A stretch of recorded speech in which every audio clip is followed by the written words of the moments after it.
The countdown to Cowboys kickoff just keeps on ticking. Dallas opens the season on Thursday night at the defending Super Bowl champ Tampa Bay Bucks. Just over 48 hours till the season opener, Mickey Spagnola joins us from the Star. Now, Mickey, all eyes this offseason has been on the ankle of Dak Prescott. He missed all preseason action, but we did see on Hard Knocks him moving well. So what is his status, his availability, and his health? Oh, he's 100%.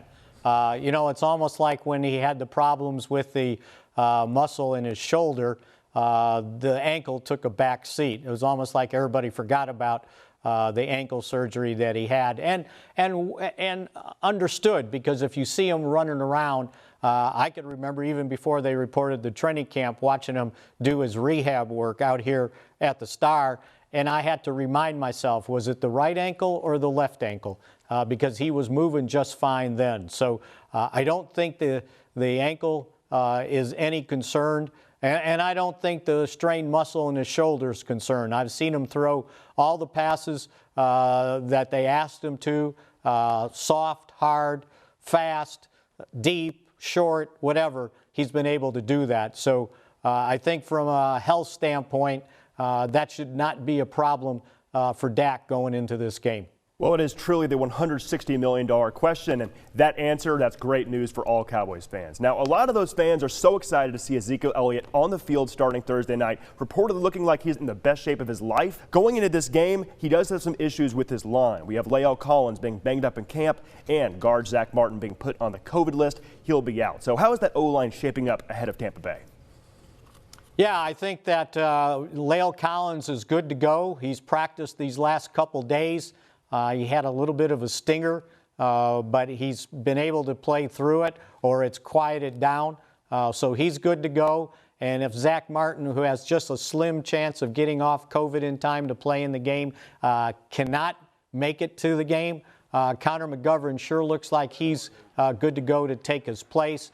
You know, Connor in the preseason had 132 snaps in 4 games. I think a lot of what happens, you mentioned Zeke, if this offensive line can do its job, I think Zeke can have a pretty big year, could even have a pretty big game against a very good defense. But a lot of that depends on the offensive line because he's moving awfully well. The Cowboys offense appears to be very prolific this year, but the defense, it still faces a lot of question marks. The unit was amongst the league's worst last year. First-round draft pick Micah Parsons plus corner Trayvon Diggs heading into year 2. What is that key going to be for this defense to slow down Tom Brady and that high-octane offense over there at Tampa Bay? Well, first and foremost, you got to stop the run, and that was something the Cowboys couldn't do last year.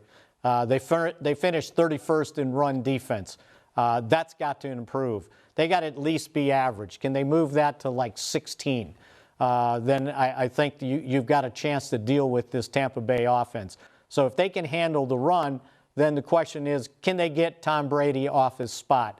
They got to get him to move off his spot, move around, get some pressure on him, get some hits on him, make it uncomfortable. I think that'll be a very big key for this defense, not only against Tom Brady, but just going down the rest of their opponents. Now, Mickey, one last bonus question for you, and this is of interest to Cowboys fans and to fantasy football players. A whole lot of drafts have been going on, and CeeDee Lamb has been a darling in them. He's been going as high as the 2nd, 3rd round. However, Mickey, we also know the Cowboys have a really good, solid receiver trio with Michael Gallup, Amari Cooper, and CeeDee Lamb. So what has to break right for Lamb this year to enter that upper echelon of NFL wide receivers? Well, it'll start with keeping your quarterback out there for 17 games, right, and not play just 4 3/4. It'll start with the Cowboys' ability to run the ball. I'm not into fantasy football. I'm into winning football. And if the Cowboys are going to win, they can't just be one-dimensional. It can't just be CD. I think everybody forgets Amari Cooper had more receptions last year than any single season in his career, and it was 92. So don't go to sleep on Amari Cooper. Don't go to sleep on Michael Gallup. Don't go to sleep on Blake Jarwin, their tight end. And then there's Ezekiel Elliott. So to me, balance will be very important. Yeah, CeeDee Lamb made all these highlight catches in training camp, in the practices, and that's great, and continue to do it. I don't care about volume. I care about when you're catching the ball and what you're doing with it afterwards.